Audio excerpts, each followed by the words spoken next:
Hey guys, what's up? It's your Black Anime Queen here, and welcome back to the Rainbow Family. Pride Month is almost over, and I'm going to get out as many videos as I can.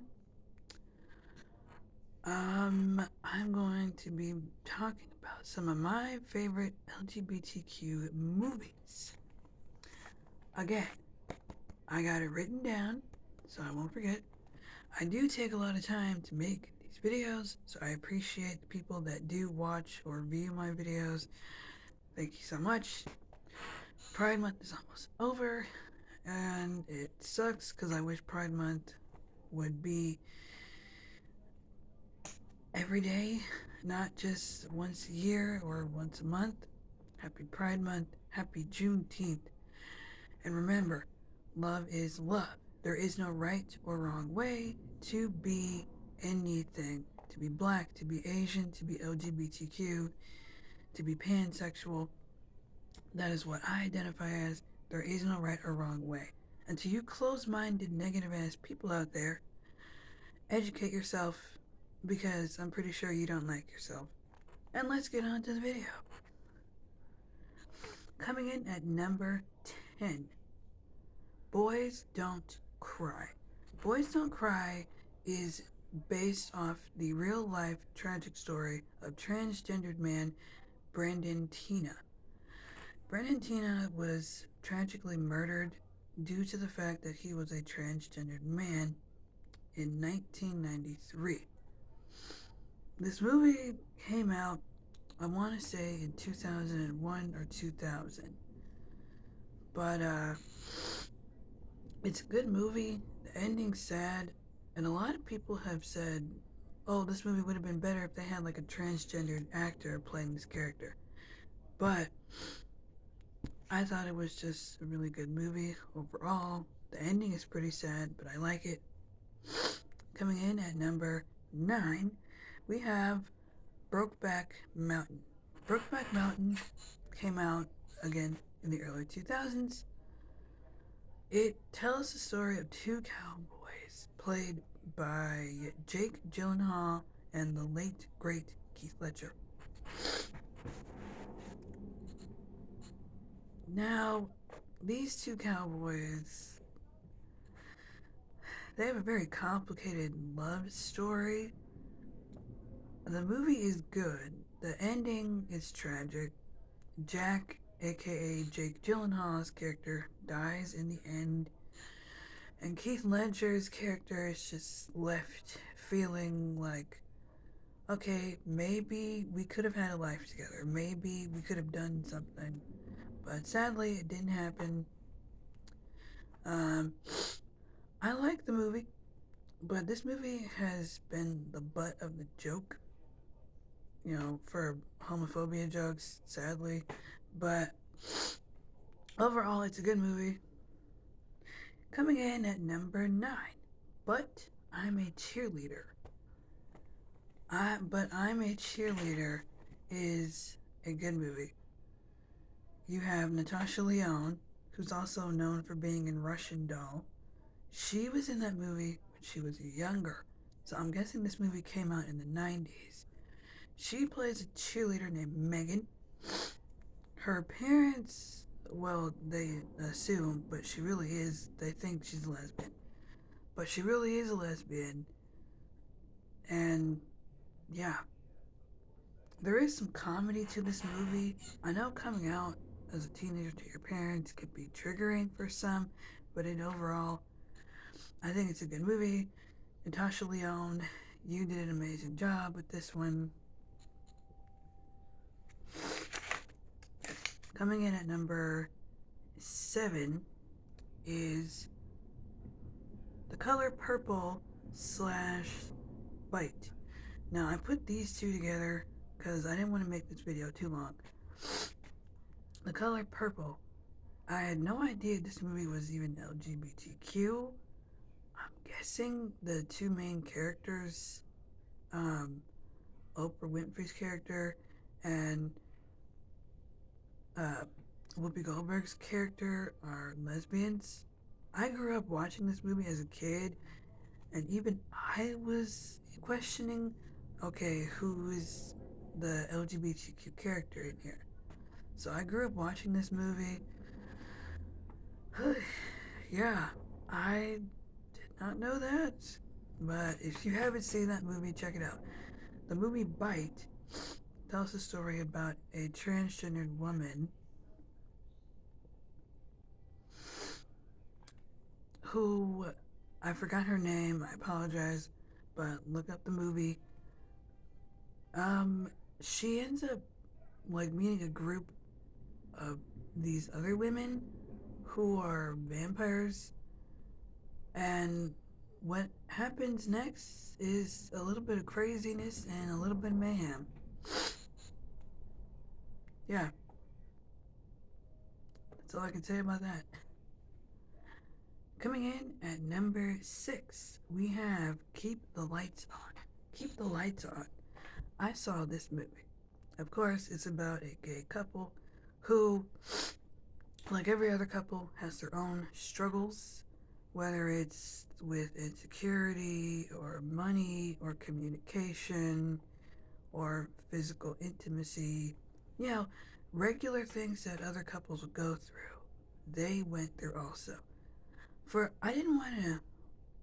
I kind of didn't want to see this movie because I thought it was going to stereotype them, but it didn't. It was very realistic, and I thought it was a good movie.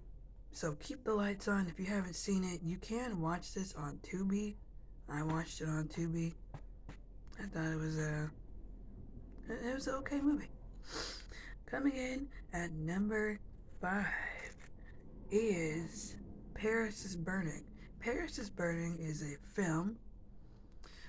documentary film about the LGBTQ community surrounded by both Latino and black gay men. And it also centers around the ballroom culture. If you haven't watched Pose, in my last couple video I made, Pose. Pose also centers around people that are LGBTQ in both black and Latino culture. So that's what this movie is about as well. Number 4, we have Cabaret. Cabaret is a 1970s movie. I think it came out in 1975. Yeah, Cabaret is a 1970s movie. It talks about this transgendered woman who is a cabaret dancer. And, of course, she has the everyday struggles that transgendered people face. It's kind of sad, a little depressing, but it's an okay movie. Number 3, we have The Way He Looks. The Way He Looks. It's a good movie. I thought this movie was going to, again, stereotype a bunch of gay couples, but it's very realistic. I like this movie. I like the portrayal. I thought it was just really good. Okay, so coming in at number 2, we have The Handmaiden. The Handmaiden is a movie that is centered around 2 Asian women.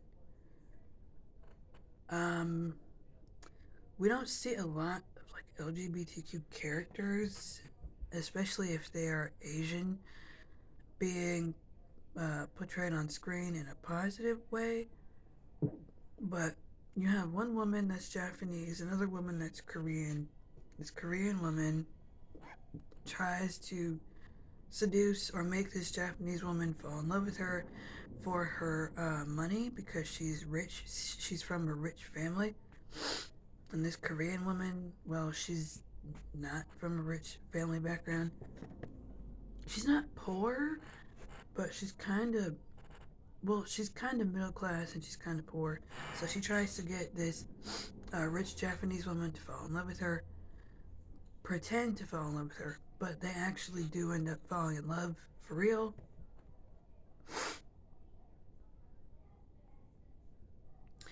Next, I have an honorable mention is Booksmart. Booksmart, yep. Booksmart is about these two high school friends, two girls, that try to have as much fun as possible before they leave high school because they spent most of their time studying and trying to get good grades, and now it's kind of like their senior year and they want to have as much fun as possible and not study so much. Like, we're about to graduate, we need to have fun. So, yeah. Coming in at number one, we have Moonlight, Love Siman, Milk, Eating Out, and Fair Heaven. Eating Out is a gay LGBTQ movie series centered around gay men, their relationships, how they navigate them, and how things can be complicated. You got cheating and infidelity going on, you got communication skills, emotional connections being tested, all that jazz. Eating Out, I've seen all the movies. Also, Fair Heaven. Fair Heaven is a good movie. I highly recommend you watch it. You can watch it on YouTube. Most of the movies that I've seen have been on YouTube from this YouTube channel called Pride Center. Pride Center, I highly recommend you subscribe to that channel. They dedicate that entire YouTube channel to anything LGBTQ, movies, TV shows, news, documentaries, all that. Watch Fair Heaven. It's a damn good movie. Good movie. Milk. Milk is about a real life politician named Harvey Milk who was tragically killed and assassinated along with the governor of San Francisco, California in the I want to say either the 1980s or 70s. They were both killed because a colleague of his was homophobic and did not want him to be in politics because he felt like he felt like that Harvey was going to replace him. So tragically, the two of them die.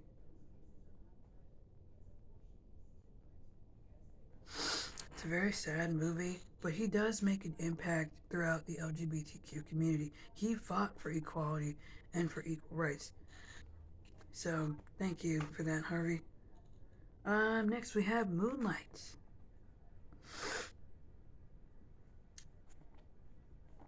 Moonlight came out in 2016.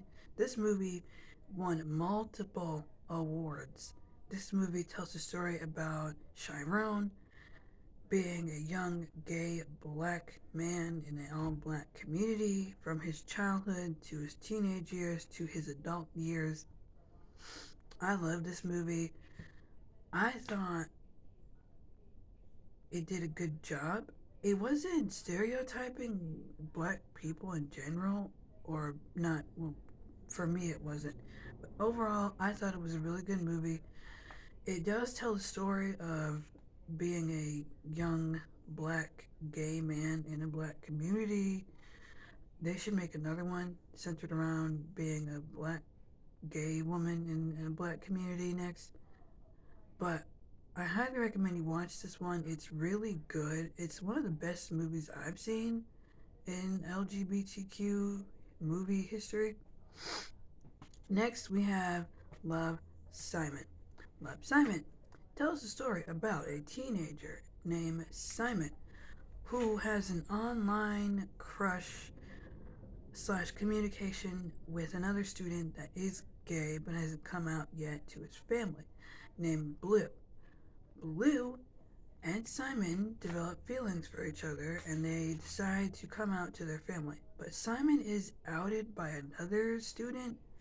I think he did it on purpose because he's jealous, or he rejected that person. Siman rejected the student because he didn't want to be friends with him or something like that. it does kind of backfire on him for a little bit, but in the end, Simon and his family, they do love him and support him. His dad, I didn't like at first. He's like, oh, what girlfriend made you gay? Okay, first of all, you cannot make somebody gay.